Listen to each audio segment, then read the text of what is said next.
Come inside of my heart if you're looking for answers. Look at the stars, go a little bit faster.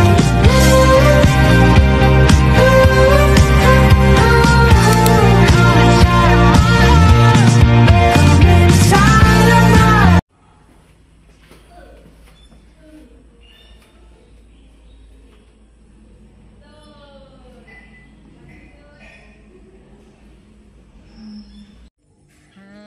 Tengah apa tu dan buat apa tu? Mesti tengah cari maklumat dari AI kan? Halo, selamat datang ke vlog kami. Hari ini kita akan membicarakan satu topik yang hangat diperkatakan, yaitu kecerdasan buatan atau AI. Persoalannya di sini, adakah ia satu ancaman terhadap pekerjaan manusia? Mari kita sama-sama teliti isu ini. Okey, selamat sejahtera semua.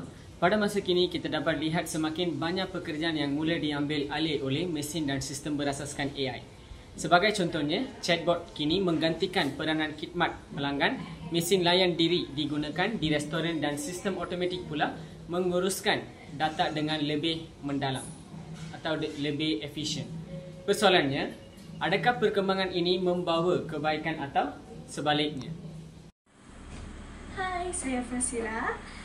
Dari sudut positif AI, sememangnya AI dapat membantu mempercepatkan proses kerja, mengurangkan operasi serta meningkatkan tahap ketepatan atau kecekapan. Sebagai contoh, AI dalam perubatan dapat membantu doktor dalam menganalisis keputusan ujian dengan lebih cepat serta tepat. Seterusnya, sudut positif AI ialah pendidikan lebih terperinci. Sistem AI boleh menyesuaikan pembelajaran mengikut keperluan pelajar. Sebagai contoh, memberi cadangan pembelajaran dan membantu guru untuk memantau kemajuan pelajar dalam pelajaran. Seterusnya, peningkatan keselamatan dan pengetahuan. Dalam peningkatan keselamatan, AI dapat membantu untuk menggunakan sistem pengawasan pintar, sebagai contoh pengecaman wajah dan analisis tingkah laku untuk mencegah jenayah. Namun begitu, kita tidak boleh menafikan bahawa perkembangan teknologi juga membawa beberapa kesan negatif yang dibimbangkan. Salah satu isu utama yang sering dibangkitkan ialah kehilangan pekerjaan dalam kalangan pekerja, terutamanya mereka yang bekerja dalam sektor pekerjaan berulang dan manual.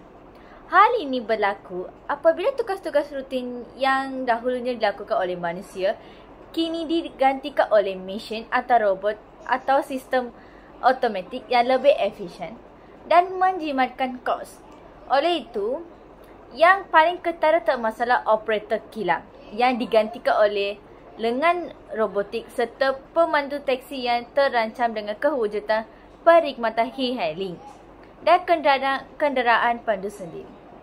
Fenomena ini bukan sahaja menjejaskan sumber pendapatan golongan terbabit, malah turut menimbulkan perbimbangan terhadap masa hadapan pasangan kerja secara keseluruhan.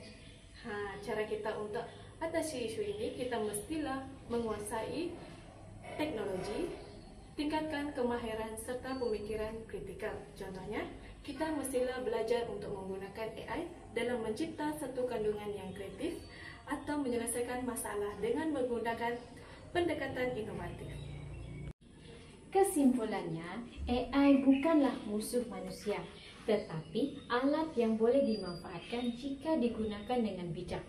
Kita haruslah menyesuaikan diri dengan perubahan teknologi. Apa pendapat anda?